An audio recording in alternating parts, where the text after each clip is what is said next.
Assalamualaikum warahmatullahi wabarakatuh. Selamat malam pemirsa BCM TV. Senang sekali hari ini Nuri bisa menemani Anda di malam hari ini dalam program talk show kita bersama Bapak Dr. Ibrahim. Apa kabarnya malam hari ini Bapak? Alhamdulillah, baik.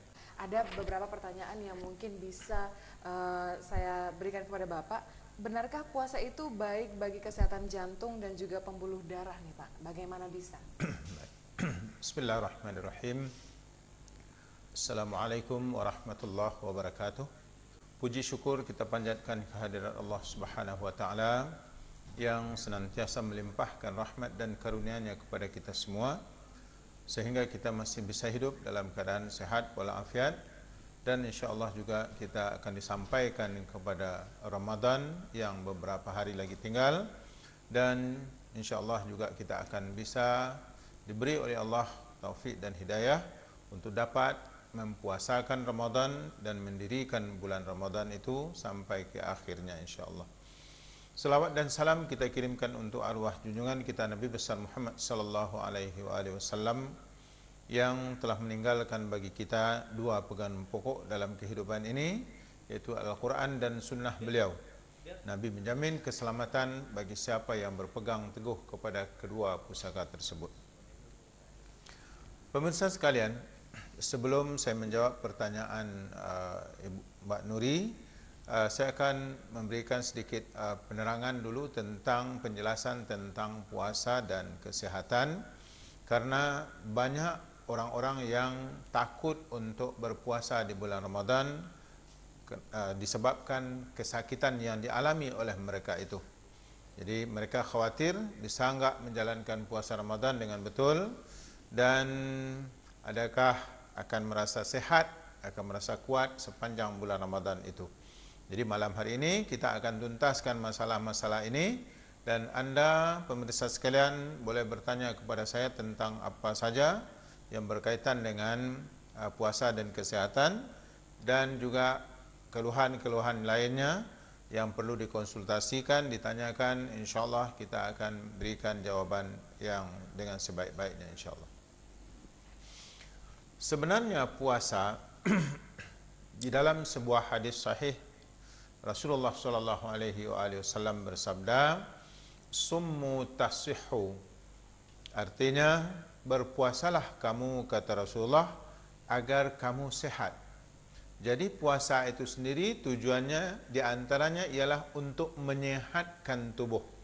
Jadi sehat jasmani dan juga sehat rohani. Puasa menyehatkan. Jadi Anda yang sakit jangan khawatir, jangan takut. InsyaAllah kalau puasanya betul, niat kita betul, dan kita niatkan juga untuk kesembuhan, insyaAllah Allah akan memberikan kesembuhan kepada kita setelah puasa nanti. Jadi yang takut berpuasa karena masalah kurang sehat, yakinkan diri Anda bahawa puasa ini akan menyembuhkan penyakit-penyakit yang Anda alami. Allah akan mengabulkan permohonan Anda pada bulan puasa ini, doa-doa untuk memohon kesembuhan. InsyaAllah Allah akan sembuhkan apapun penyakit Anda, baik penyakit fisik ataupun metafisik, baik penyakit jasmani ataupun penyakit rohani. Jadi puasa, kata Rasulullah, puasalah kamu supaya kamu sehat. Summu tasihhu, berpuasalah kamu agar kamu sehat. Jadi salah satu tujuan puasa adalah untuk menyehatkan seseorang. Sehat tubuh manusia yang terdiri daripada dua unsur, jasmani dan rohani, fisik dan metafisik, jasad dan roh. Kedua-duanya itu disembuhkan dengan puasa. Jadi jangan takut berpuasa insyaAllah. Kemudian kalau kita lihat dari segi medisnya, dari segi pengobatannya, dari segi kesehatannya, kenapa puasa itu bisa menyehatkan? Kenapa seseorang itu bisa sakit? Dan kenapa puasa bisa menyembuhkan penyakit tersebut? Yang pertama, kalau kita lihat pada bulan puasa, kita mempunyai keteraturan yang amat disiplin. Kita berbuka setelah dikumandangkan azan maghrib. Semua manusia yang berpuasa, umat Islam yang berpuasa di penjuru manapun di belahan dunia ini, ketika azan maghrib baru mereka makan dengan serentak. Baru mereka berbuka daripada kelaparannya berpuasa. Begitu juga ketika sahur, itu waktu mau hampir setengah jam lebih kurang masuk sebelum masuknya waktu subuh, semuanya kebanyakannya mereka itu makan, yaitu makan sahur. Dan ini teratur. Ketika seseorang makan sahur, dia akhirnya makan sahurnya dengan sempurna dan minumnya air dengan cukup. Waktu itu dia meniatkan puasanya, saya akan berpuasa menahan daripada haus dan lapar dan segala yang akan merosak ibadah puasa saya dari terbit fajar sampai kepada terbenamnya matahari. Daripada sebelum masuknya subuh, daripada masuknya fajar, terbitnya fajar, masuknya waktu subuh, hinggalah terbenamnya matahari. Maka ketika seseorang berniat puasa dengan benar dan betul, ketika itu dia menyatakan kepada perutnya, seolah-olah kamu nanti akan saya beri makan hanya pada waktu maghrib. Begitu. Jadi ketika dia bilang kepada perutnya begitu, maka perut juga telah merasakan dan telah menerima keadaan itu. Dan dia tidak akan komplain sampai datangnya waktu maghrib. Dia akan diam-diam saja, dia akan tenang-senang saja sampai waktu maghrib, walaupun disuguhkan kepada dia makanan-makanan yang lazat di siang harinya. Tetapi karena dia sudah berjanji pada awal masuknya waktu subuh tadi ketika diniatkan puasa itu, maka dia tenang dan diam dan tidak ada keinginan, keinginan yang timbul untuk makan kecuali setelah berbunyinya beduk di waktu maghrib. Maka dengan keadaan itu dia disiplin, keadaannya tenang, perutnya itu dalam keadaan cool, diam dia. Maka dia tidak akan mengalami sakit apa-apa. Dia disiplinkan untuk makan waktu maghrib, dia itu berbuka puasa dengan syarat makan dan minumnya dengan cara yang benar dan betul juga. Itu. Kemudian apabila seseorang itu mempuasakan bulan Ramadan dengan betul, dihilangkan niat untuk makan di siang hari dan disematkan di dalam hati masing-masing bahawa dia nanti akan berbuka daripada puasa ini waktu maghrib dengan azan datang, berterdengarnya azan maghrib, maka keadaan semua sistem dalam perutnya pun dalam keadaan rileks. Tidak ada keterpaksaan, perut tidak melakukan over digestion. Artinya dia tidak dipaksa untuk melakukan pencernaan makanan dengan susah payah dan tidak juga dengan terpaksa dan juga tidak perlu dia lembur waktu itu untuk bekerja berat. Maka keadaan yang begini automatically akan meringankan kerja jantung. Karena jantung ketika beban di dalam tubuh tidak berat, dia akan memompa darah dengan rileks, dengan lebih tenang dan lebih teratur. Berbeda kalau seseorang itu sudah makan kenyang. Ketika itu kan sering orang kalau banyak makan, sesudah makan dia akan mengantuk. Nuri tahu kenapa enggak?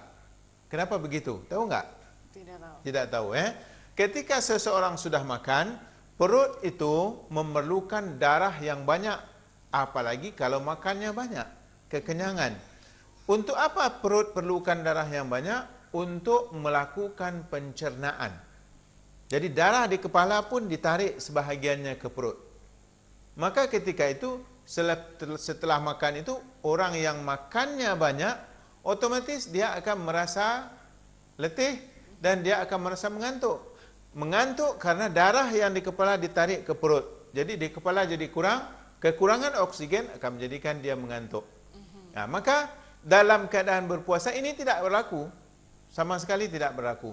Maka otomatis puasa baik untuk jantung, yaitu dengan meringankan kerja jantung, dan juga untuk pembuluh darah. Karena pembuluh darah ini ketika tidak ada kesesakan di dalam, dia pun istilahnya ibarat balon itu tidak ditiup terlalu besar. Sedang-sedang saja. Jadi dia masih dalam keadaan elastisitinya, elastisitasnya itu. dia masih dalam keadaan mudah untuk mengembang kempisnya. Jadi waktu itu tidak berlaku kesesakan di dalam pembuluh darah dan juga jantung bekerja dengan agak rileks. Maka orang yang berpuasa dia akan badannya terasa ringan. Jantung yang sakit biasanya kalau dia berpuasa sakit itu akan berkurang. Karena dia tidak mengalami overactivity. Tidak mengalami kelebihan kerja. Dia tidak perlu lembur dalam keadaan orang itu berpuasa. Maka otomatis puasa baik untuk sakit jantung, baik juga untuk supaya aliran darah di dalam pembuluh darah itu berjalan dengan betul dan benar. Maka ini juga salah satu makna hadis tadi, kata Nabi, summu tasihu, berpuasalah kamu agar kamu sehat, begitu. Jadi dengan berkurangnya aktivitas makan yang banyak jadi membantu jantung dan juga pembuluh darah bekerja dengan baik. Dalam keadaan rileks, tubuh dalam keadaan rileks tidak dibebankan dengan beban yang berat. Ya, seperti biasa. Untuk pencernaan. Oke. Jadi tadi kita udah ngobrolin tentang kesehatan jantung dan juga pembuluh darah. Memasuki pertanyaan berikutnya adalah puasa juga berdampak pada psikologi yang lebih menjadi tenang tadi Pak ya. Dan juga berdampak pada tercegahnya penyakit kronis. Apakah benar adanya dan bagaimana prosesnya? Baik. Sebelum itu saya akan menerangkan dulu sebenarnya penyakit apa yang biasa menjadi dalih bagi orang untuk tidak berpuasa. Nah, itu yang kebanyakan. Yang orang takut untuk berpuasa, sebagian memang dia takut untuk berpuasa karena ketika dia berpuasa nanti dia terganggu. Gitu. Oke, baiklah. Kita akan dulu telepon ya satu ini. Halo, assalamualaikum. Halo, assalamualaikum. Selamat malam. Halo. Iya, dari Bapak siapa dan di mana? Halo. Dengan Bapak Raka, Pak. Ya. Bapak Atta. Ini dekat bulan puasa ya, Pak ya. Ini saya punya sakit asam lambung, Pak. Tahun-tahun sebelum ini puasa saya itu banyak yang batal, Pak. Jadi apa obatnya nih, Pak ya? Supaya nggak terulang lagi tahun kemarin. Asam lambung Pak ya? Ya, asam lambung. Sebelum-sebelumnya sering nggak lengkap puasanya begitu? Ya, sering batal itu, Pak. Baik, Karena nggak tahan perih satu Pak. perutnya. Ya. Itu saja, Pak. Mohon solusinya ya, Pak. Ya, baik. Ya, terima kasih, Pak. Ya, sama. Terima kasih, Bapak. Oke. Asam lambung Jadi menjadi alasan. pertanyaan beliau tentang penyakit asam lambung. Biasanya sebelum-sebelum ini puasanya itu jarang yang sempurna sampai 30 hari. Karena kalau kambuh asam lambungnya, perutnya perih, nggak bisa berpuasa. Tidak bisa melanjutkan Okey. puasa. Salah satu penyakit yang sangat-sangat mengganggu bagi seseorang untuk berpuasa ialah seperti yang ditanya Bapak tadi itu, iaitu penyakit asam lambung atau penyakit MAH. Penyakit MAH ini adalah satu penyakit yang berlaku di lambung seseorang yang mana di antara gejala-gejalanya itu perutnya itu kembung. Okey, perutnya kembung, kemudian bisa dia pedih di ulu hati, perih di ulu hati, kemudian di antara juga tanda-tandanya, gejala-gejalanya dia sering sendawa, banyak angin keluar dari mulutnya, dan juga kadang-kadang disertai dengan mual atau muntah yang hampir setiap hari. Dan ada juga yang sudah parahnya itu sampai dia makan itu nasi itu lambat masuk ke dalam. Jadi ketika dia makan itu, orang makan satu piring itu cukup 10 menit, dia makan satu piring bisa 45 menit. Karena untuk masuknya nasi ke dalam itu susah. Dia merasa di kerongkongannya itu sudah sempit dan kadang perlu ditolak dengan air. Setiap dia makan, sesuap dia makan, seteguk juga air masuk. Itu cara yang dilakukan supaya makanan itu bisa masuk ke bawah. Itu juga gejalanya. Dan juga gejala lainnya itu perut sering segembung, sakit di sebelah kiri atau kanan perut. Kemudian ada juga yang banyak angin ke bawah, kentut. Sering sekali kentut, besar-besar pula katanya itu. Nah, ini di antara gejala-gejala sakit MAH ya, atau asam lambung yang mengganggu seorang untuk puasa. Karena apa? Karena penyakit asam lambung ini sebahagiannya itu dia perlu makan dalam 2 jam sekali. Tiap-tiap 2 jam dia harus makan. Dan makanannya pula tidak bisa banyak. Karena ketika dia makan agak banyak, dia mau muntah, mual. Kenapa ini berlaku? Karena orang yang asam lambung, penyakit asam lambung, di lambungnya itu banyak asam itu. Cecair asid itu banyak. Biasanya kalau orang yang tidak ada penyakit asam lambung, di lambungnya tersedia cecair itu lebih kurang 500 ml, 500 mililiter, setengah liter begitu. Tetapi bagi orang yang ada penyakit asam lambung, bisa-bisa asid yang ada di lambungnya itu, air yang masam itu, bisa-bisa jumlahnya 2 kali lipat, 1 liter, bahkan lebih. Ketika dia banyak di lambung, maka dia akan mengisi ruang kosong di lambung yang seharusnya diisi oleh makanan. Dan ketika diisi oleh air ini, maka lambung itu akan terisi, terasa padat. Hanya tinggal sedikit saja ruang untuk makanan. Makanya dia makan sedikit saja sudah kenyang begitu. Tetapi nanti sejam 2 jam dia sudah lapar lagi. Maka sampai kadang-kadang dokter beri jadwal makan kepada pasien ini. Kalau Bapak harus makan tiap-tiap 2 jam sekali katanya. Sehingga kemanapun dia pergi, dia membawa makanan. Kecil. Tak bawa duit enggak apa-apa Pak katanya. Jangan tak bawa makanan katanya begitu. Okey. Itu di antara gejala-gejala sakit emah ya. Dan di antara juga yang menjadikan orang itu susah berpuasa, orang yang sakit emah ni kalau dia datang sakit emahnya itu, dia berpuasa, kadang-kadang di siang puasa itu baru jam 11, jam 12, dia sudah terlalu lapar. Enggak bisa ditahannya. Kebanyakannya disertai dengan perasaan sakit juga, nyeri juga di perut, di lambungnya itu. Akhirnya dia coba untuk berpuasa, setengah hari dia terpaksa juga membatalkan puasanya tadi. Karena apa? Pengaruh daripada kelaparan yang tidak bisa ditahankan. Ada lagi satu, orang yang sakit emah juga kebanyakannya, ketika dia berpuasa, perutnya enggak sakit, tetapi setelah azan zuhur ke atas, dia sudah seperti katak kena gilis. Apa itu, Pak? Artinya dia sudah enggak bisa ngapa-ngapain gitu. Dikarenakan terlalu letihnya dia, terlalu capeknya dia, sehingga enggak bisa mengapa-ngapa pun. Sesudah zuhur ke atas, sampailah ke maghrib. Kadang sampai maghrib, menunggu azan maghrib itu kadang sampai apa kata mu pensan Pak katanya begitu. Kalau yang sudah begini-begini itu perlu kita obat dengan cara yang tersendiri selain daripada kita obat emahnya itu. Jadi kalau ada pemirsa sekalian yang seperti adanya penyakit asam lambung yang menjadikan anda susah puasa, baik sakit perut atau jadi mencret dan segala macamnya itu, waktu masih ada 4-5 hari lagi, insyaAllah datang ke Al-Jawad besok, anda insyaAllah sama-sama kita usahakan, anda akan bisa berpuasa dengan betul bulan puasa ini. Kita ada resepi khusus untuk itu. Gitu. Jadi kembali kepada pertanyaan Bapak apa tadi? Bapak Arta. Bapak Atan ya. Bisa enggak dibantu orang-orang yang begini, yang dulu puasa kadang perih perut sampai enggak bisa berpuasa lagi, dan puasa sering bolong-bolong. Orang puasa sebulan 30 hari, dia puasa 15 hari atau 20 hari. Maka ini bisa kita atasi. Datang ke Al-Jawad insyaAllah, bisa kita atasi dan akan bisa berpuasa dengan betul insyaAllah. Bahkan yang sering waktu bulan puasa sering sakit perut, sering mencret dan segala macam itu bisa diusahakan, dan kita ada juga obat khusus untuk itu yang perlu dikonsumsi setelah berbuka dan juga satu lagi setelah makan sahur.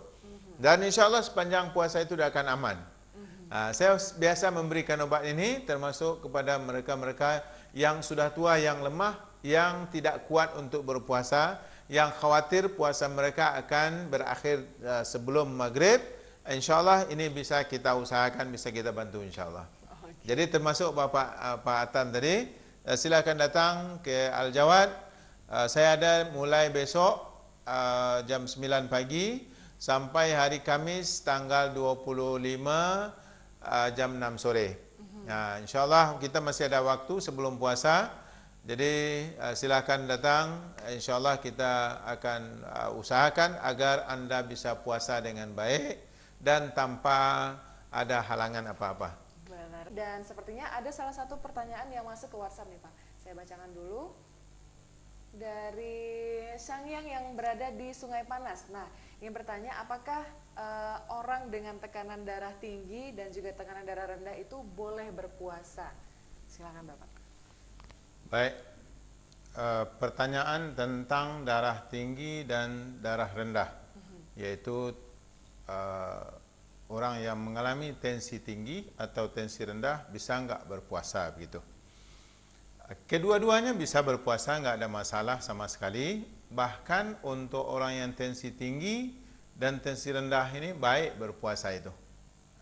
Nanti tensinya kalau yang tinggi itu dia akan berangsur turun, yang rendah itu dia akan berangsur naik. Kenapa? Karena orang yang tekanan darah tinggi sedang berlaku kesesakan di dalam pembuluh darahnya itu.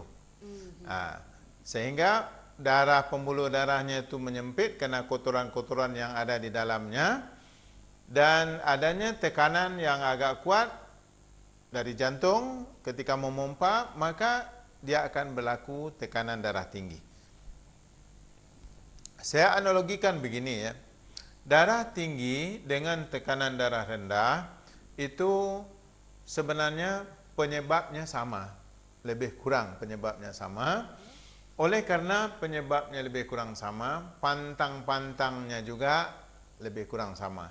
Larangan-larangannya juga lebih kurang sama. Nah, kenapa? Jantung kita itu ya ibarat, kalau untuk tekanan darah ini saya umpamakan seperti mesin penarik air.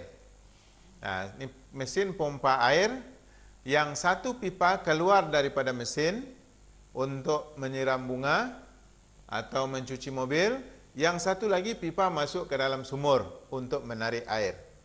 Maka mesin tadi itulah jantung. Ketika dia menarik air, yang mana air itu pipanya sama besar dengan yang keluar daripada mesin, bunyi mesin itu normal, begitu. Normal, tidak ada tekanan di situ. Tekanannya sedang, normal. Tidak tinggi, tidak rendah. Kenapa? Air yang masuk sama dengan air yang keluar. Tidak ada penghalang apa-apa. Tetapi ketika saya pegang ujung pipa yang keluar daripada mesin, sedangkan yang masuk ke dalam sumur sebesar itu juga, maka akan berlakulah tekanan yang kuat di tempat yang saya pegang. Air akan memancut tinggi. Bunyi mesin akan menggegar. Karena apa? Dia harus bekerja ekstra untuk mengeluarkan juga air di pipa yang kita tekan ini sama dengan banyak dengan yang masuk ke pipa, ke mesin. Maka dia harus kerja kuat, maka hasil kerja kuatnya itu laluan sempit yang ditekan terus, dia akan menjadikan pancutan tinggi. Pancutan tinggi itulah darah tinggi. Untuk pertanyaan berikutnya nih Pak, ada yang ingin bertanya bahwasanya seseorang yang sedang berpuasa juga mengakibatkan seseorang tersebut memiliki pola pikir yang lebih tajam dan juga kreatif.